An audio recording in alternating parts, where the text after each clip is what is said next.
Alright, welcome. In this video I'm going to be working some examples in multivariable calculus, some tangent, normal, binormal vector examples, and some curvature examples. Okay, so let's start with this plane curve here. R of t is equal to t squared and t to the third, and it's going to ask us to find the tangent vector at any time t, the tangent vector at time 1, and the normal vector at time 1. The unit normal and the unit tangent. We can do that. So I know that t is equal to r prime divided by the length of r prime. Okay. So we're going to need to take r prime first. So maybe I'll get that over here. R prime of t equals 2t and 3t squared. Okay. The length of r prime is going to be the square root of each of these things squared added together. Okay, so 4t squared plus 9t to the fourth.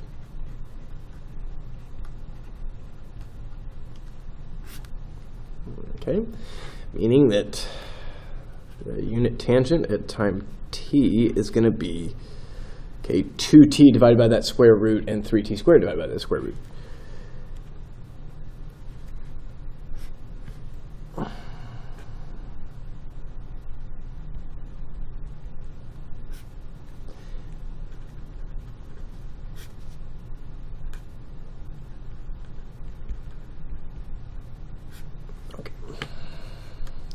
Now, to find the unit tangent vector at time t equals 1, we can just plug in 1 in for t here, but that is not what I would recommend doing if you were just given r of t and tasked with finding the unit tangent at t equals 1. If that was the case, I would find r prime of 1, the length of r prime of 1, turn that into a unit vector, and get it that way, because it'll be just in general easier than computing the length of this without numbers in it. Okay. But since we're tasked with finding the unit tangent at any time t, we're going to do that. Okay, and then that means that t of 1 is the vector, right? It'll be 2 over 4 plus 9 is 13's square root, so 2 over the square root of 13. And 3 times, well, that'll be 3, also over the square root of 13. Okay, that is a unit vector, so that seems reasonable. Now, the normal vector at time, the unit normal vector at time t equals 1, well, I'm going to have to take the derivative of the unit tangent vector, and, well, that's going to be a little annoying. And, with quotient rule, that's part of why I put this example on here.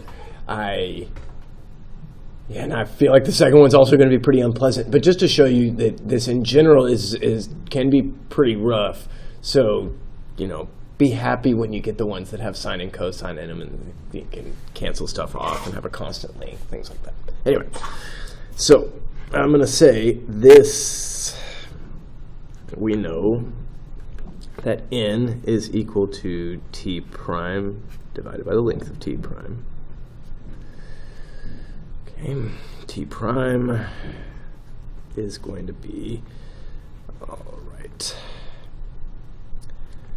bottom times the derivative of the top, so 2 of the square roots of 4t squared plus 9t to the fourth, minus the top times the derivative of the bottom.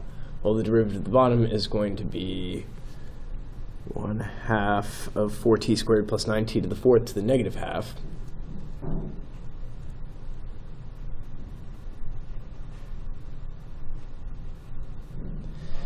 Times the derivative of that, and I'm starting to regret. Thought maybe once this wouldn't be so bad, but then it was.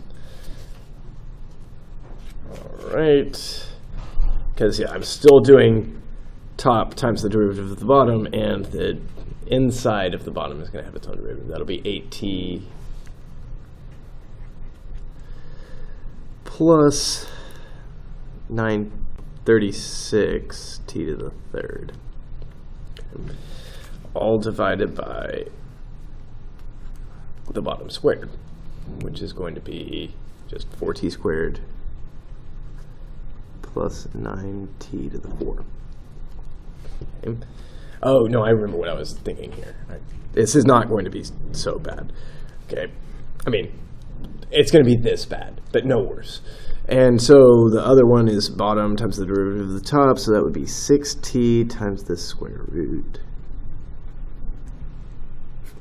minus the top times the derivative of the bottom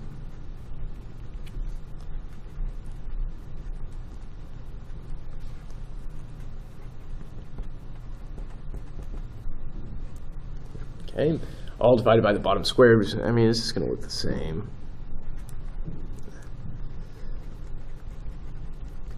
Okay, that's t prime.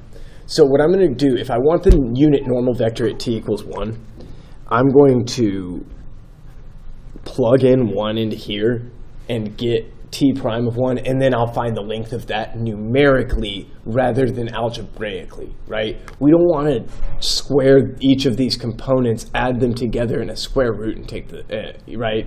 And take that square root. We don't want to do that. We're not going to do that. You probably don't have enough paper to do that. So what we're going to do instead is n of 1 is going to be unit vector towards this vector that I'm going to just plug in 1. So I'll have 2 square root of 13 minus 2 times a half is 1.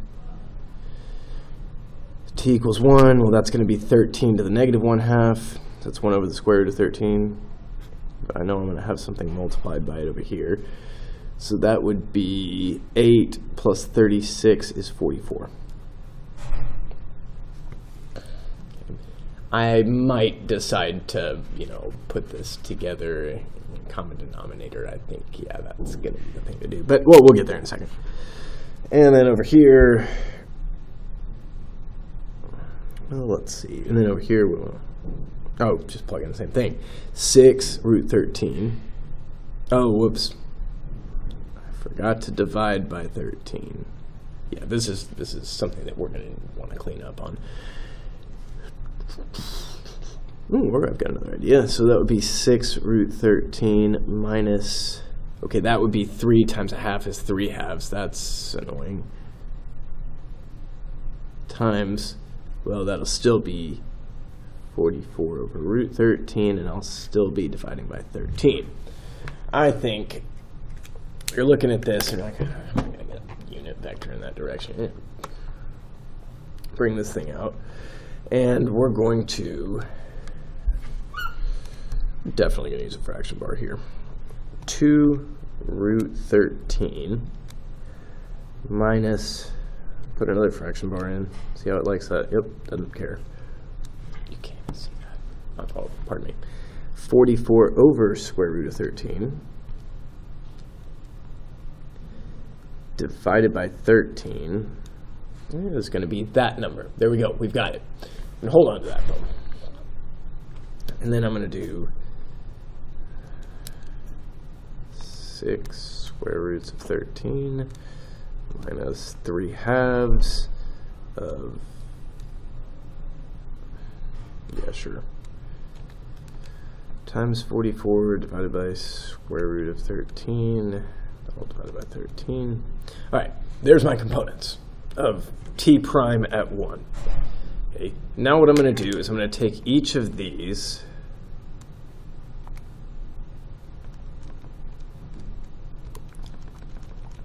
we need to insert a parenthesis on there so I don't end up with something negative. We don't want that. Plus that number, and then we'll take its square root. Okay. So what I'm going to do, so this is the length. So I know that I need to take each of these components and divide it by that number. So what I'm going to do is I'm going to store this one in as L or something, right? So I'm going to store, using that button right above on, I'm going to store that to L for the length of my vector. And now I'm going to go back up, and I'll get the x component of the unit normal at t equals 1 by here, dividing by L. And I'll get negative 0.832.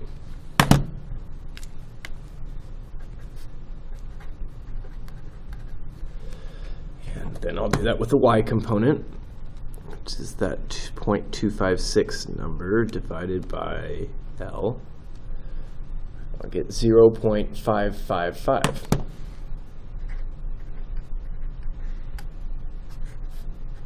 And that's going to be my unit normal vector at t equals 1. That was a very involved process.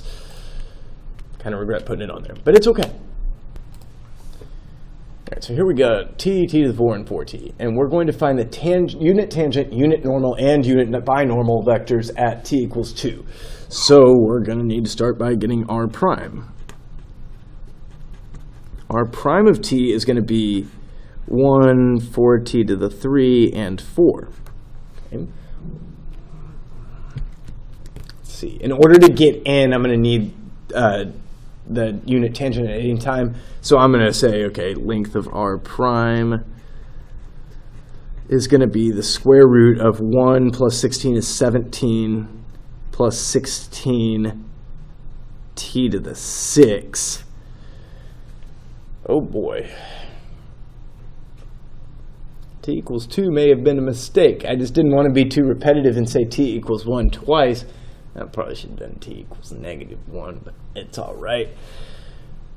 Okay. Oh, no, I did. I used -1 in a later part in number 5. So what can you do? I wrote these problems. I'm going to do them. So the unit tangent vector at any time t is going to be 1 over this square root .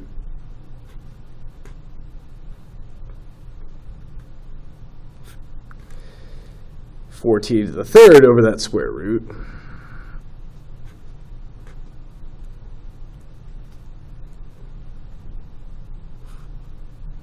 And 4 over that square root.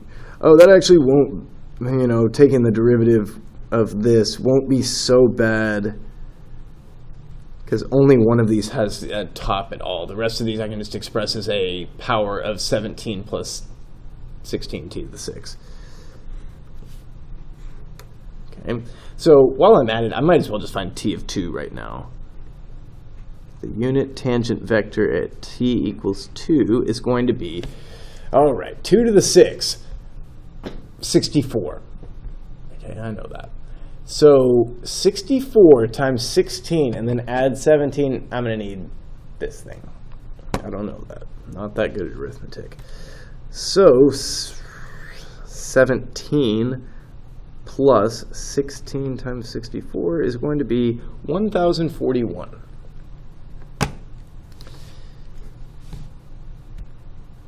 Just on the off chance. Nah, okay, 1,041. I thought maybe it was a square number. Dare to dream. So 1 over the square root of 1041. 4 times 8 is 32 over the square root of 1041. And 4 over the square root of 1041.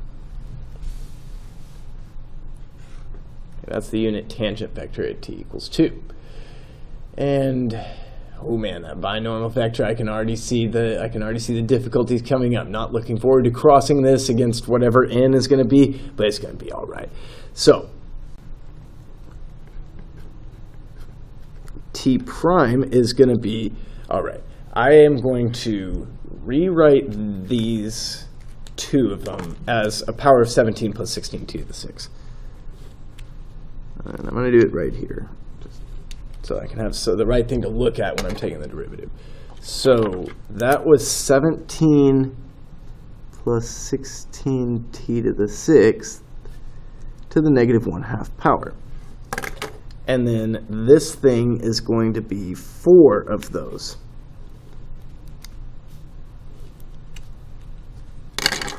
So that would be 4 times 17 plus 16t to the 6th to the -1/2. Okay, and that's going to make my derivative taking a whole lot easier. So t prime is going to be first component. -1/2 of that thing to the -3/2.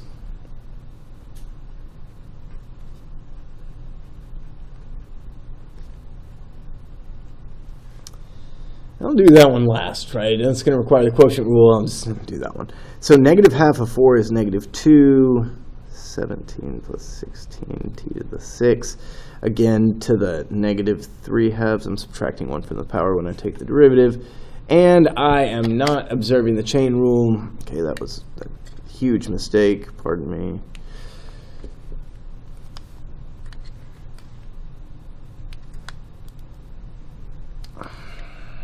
Not done yet. Times the derivative of the inside is going to be 6 times 16 is going to be 60 and 36 is 96. T to the 5. Who knows what's going to happen there? Same thing, 96 t to the 5. I'm not going to put the right edge of that matrix thing in because I don't know how long this quotient rule situation is going to get. Bottom times the derivative of the top. So 12t to the 2 times the square root minus the top times the derivative of the bottom, which is going to be 1/2 of that thing to the negative half, multiplied by the derivative of the inside is that 96t to the 5, and there we go, we've got ourselves, oh, nope, divided by the bottom squared. And the bottom squared will be 17 plus 16t to the 6. All right.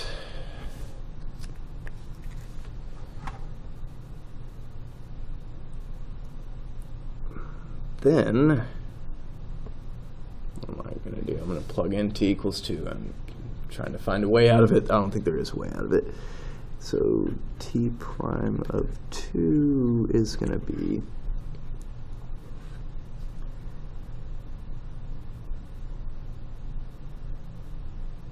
see what happens here. Well, no, the 3/2 power of this is going to be just as bad, right? It's not square rootable. I think I'm going to also have to go into the decimal realm on this one, and that's not going to be the best thing for our prospects of finding the unit binormal.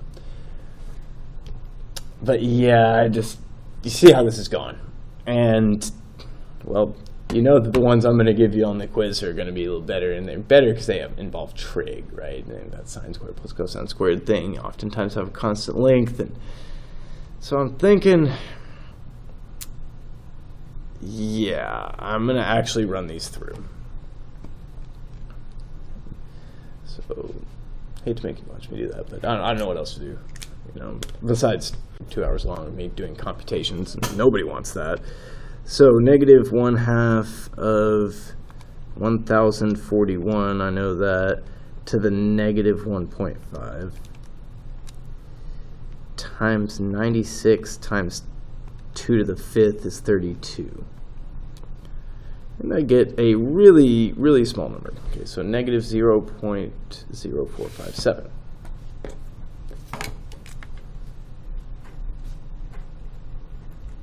Maybe I'll copy 4 decimals this time, since it looks like the number is going to be pretty small.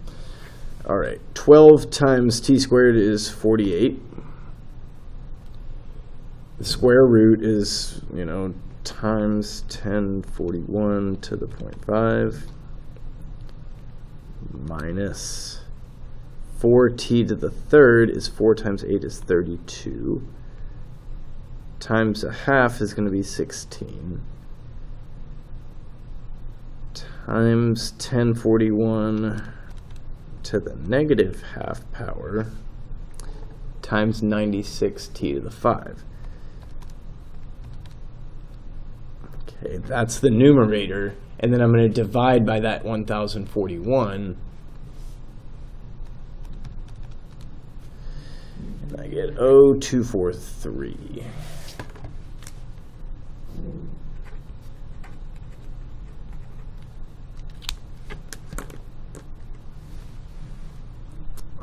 Right, and then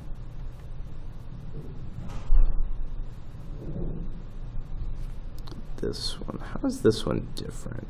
So it's going to be 4 times as much as the other one, but I don't know if it's, I don't think it's even worth it to try to, I'm just going to do -2 times 1041 to the -1.5 power times 96 times t to the 5. I get -0.18, that is 4 times that, but 1829.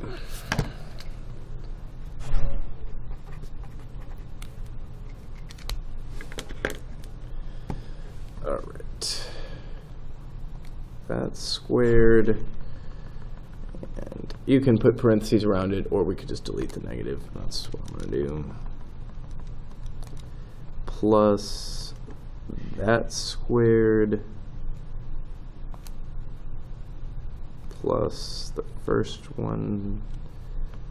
I gotta go delete the negative, but that squared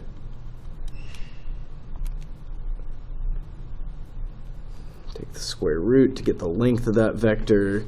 Okay, we're going to store that in as L, and then I'm going to take all of these components, divide them by L to get my unit normal. Okay. The absolute value, the length of t prime of 2 is that 0.19011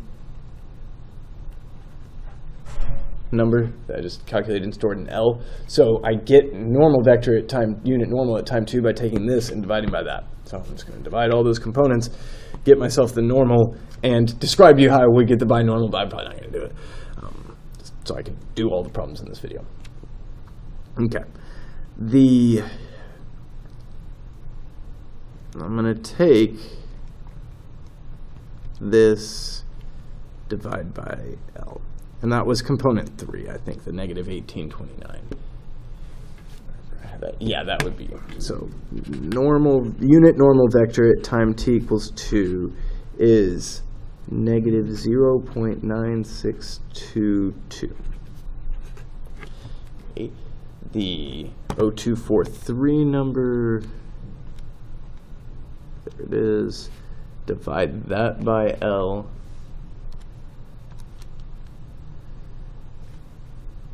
The one in the middle, 0.1278.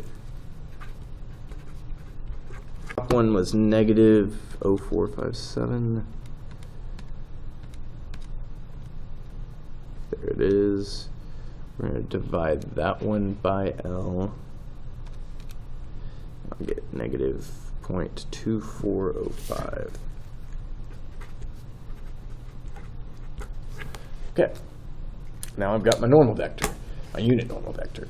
And if I was going to find the unit binormal vector,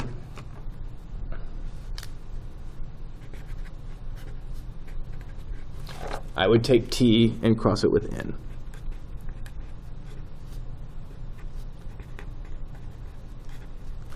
And let's see, what's t? Maybe what I'll do is,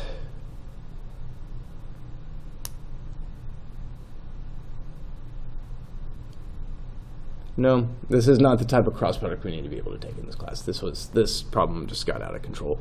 I'm going to tell you that, you know, you would take this the normal cross product way, but I've got one later in the, yeah, number 5 is also talking about the binormal vector, and you're going to compute that one with a cross product, so I'm already going to be doing a cross product in this video, so I'm just going to say that's how you would find the binormal vector if you absolutely had to, but this is not one that you should have to. That's a rough problem.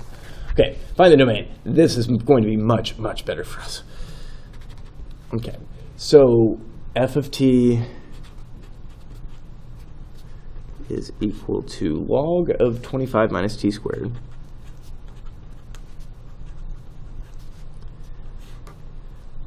Okay, t plus 4 and the square root of 4 minus t.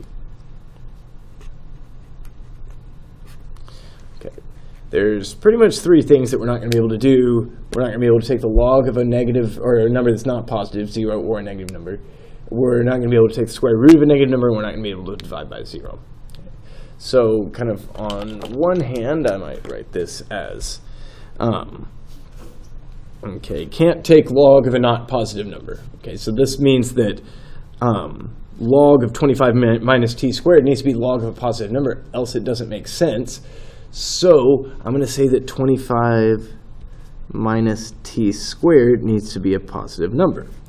Well, if 25 minus t squared is less than 0, or greater than 0, I might, draw a sketch of 25 minus t squared.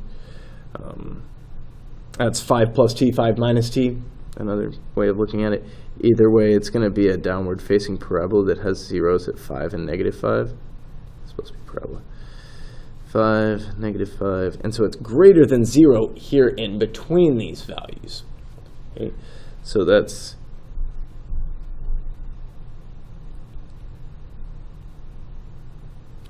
negative 5 to 5.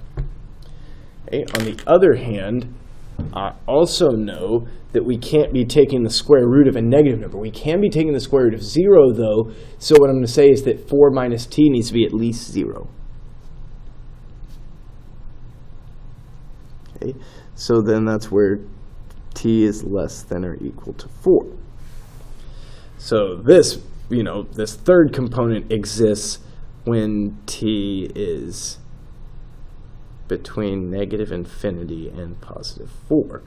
Okay, if we looked at the overlap of these, which is going to be the domain where all three of them are defined, okay, the domain is going to be, well, just from negative 5 to 4, right? Because I was thinking I was going to be able to go all the way up to 5, but after 4, I'm taking the square root of a negative number, so I'm going to say negative 5 up to 4, including 4, not including negative 5. Okay. You could also write this as an inequality. You could say negative 5 is less than x, which is less than or equal to 4, and that would mean the exact same thing. Instead of x, you would definitely be wanting to say t, right? Because that's the independent variable in this case.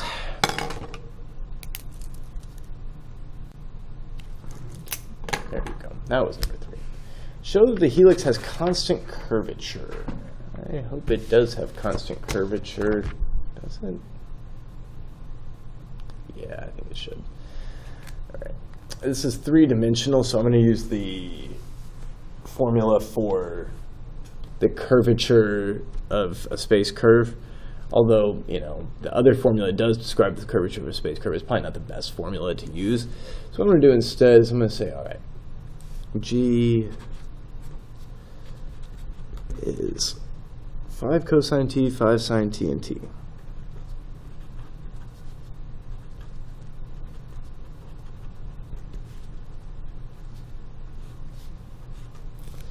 We also know we've got our formula. Curvatures kappa equals r prime crossed with r double prime's length divided by the length of r prime taken to the third. Oh, I forgot. There is another formula for curvature of a plane curve that I didn't tell you that involves something to the 3 halves in the denominator. And I don't know. I'll look that formula up for you and maybe do a couple examples in class next time about curvature of plane curves. Anyway, so I'm going to need r prime, r double prime, so g prime.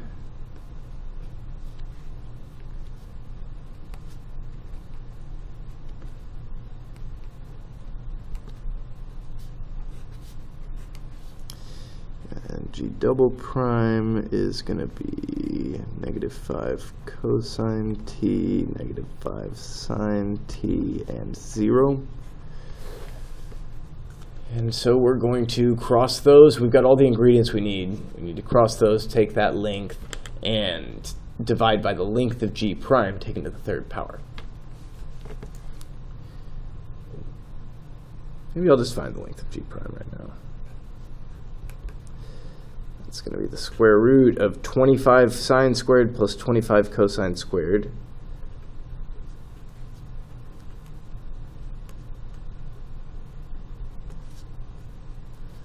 Plus 1 squared is going to end up being the square root of 26.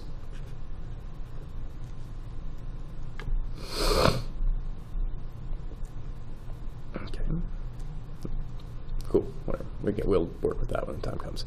Okay, now I'm going to need G prime crossed with G double prime. Let's make this, let's see, set up to take the determinant of this matrix.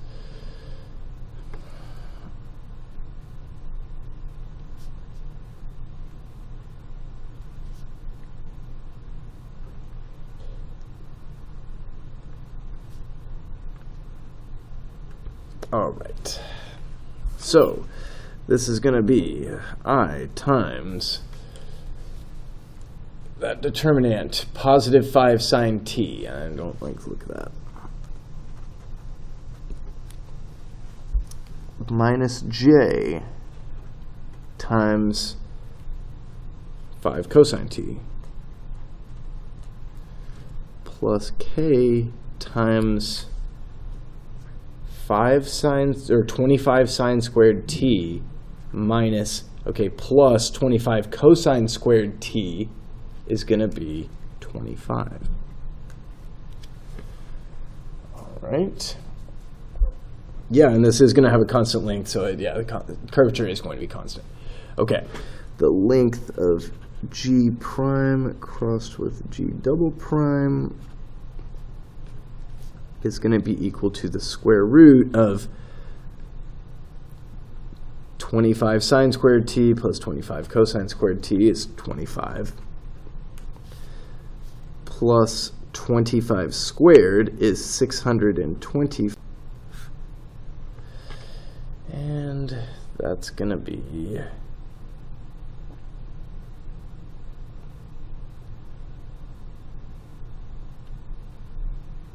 I was making sure that 25 times 25 was in fact 625, and I've convinced myself it is. That's the square root of 650. Okay, and now that I've got the length of G prime and I've got the length of the cross product of G prime and G double prime, I'm going to have my curvature at any time t equaling the length of the cross. So it's square root 650 divided by the length of G prime taken to the third power. That's 26 square root of 26. And that's a constant. Okay, so I showed it has constant curvature.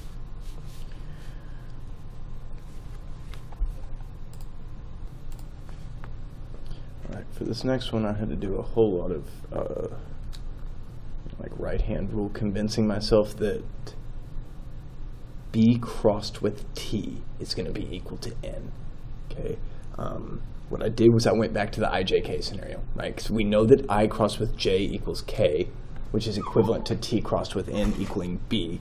I'm going to actually try to sketch this for you a little bit. So that's I, and that's J. Right? We know that if we do those, K is coming up. Okay, and that's basically B in the TNB world. So this is going to be T, this is going to be N, this is going to be B, the equivalent. But in this one, in this problem that we're looking at right here, number 5, we're given T and B, and we want to find N. So the question is it going to be T crossed with B, which would be, okay, T crossed with B is going to come back towards me, which is in the negative N direction. So I know that the cross product anti-commutes, and so can't be doing T crossed with B. I need to be doing B crossed with T. So what I'm going to say is that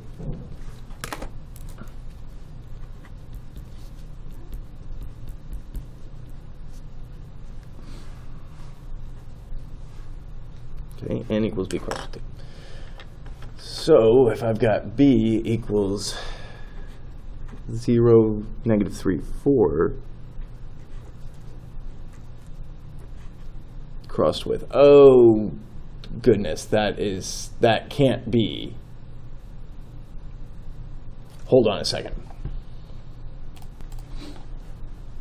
There we go, that's better.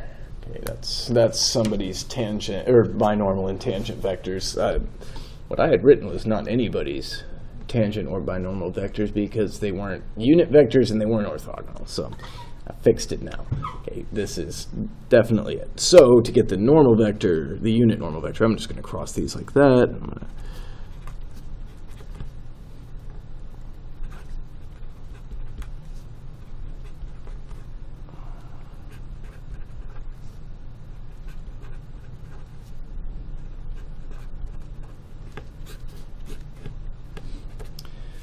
and I can do that. Okay, so it's going to be -9 over 5 root 26.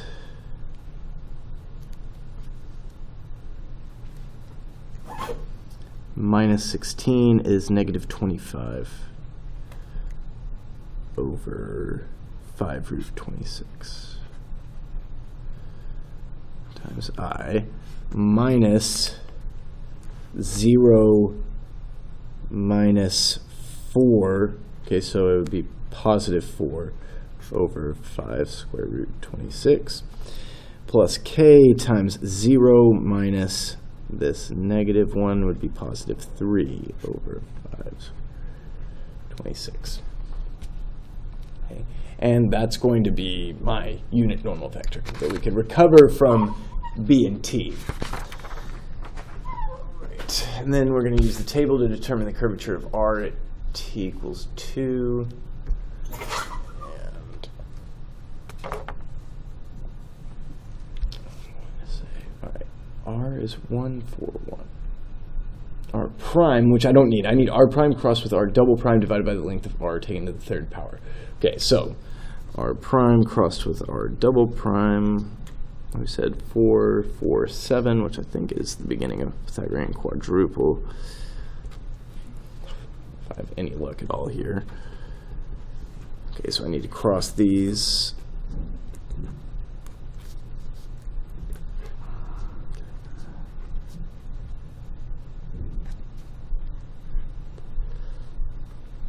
Seven, 0, 1, 1.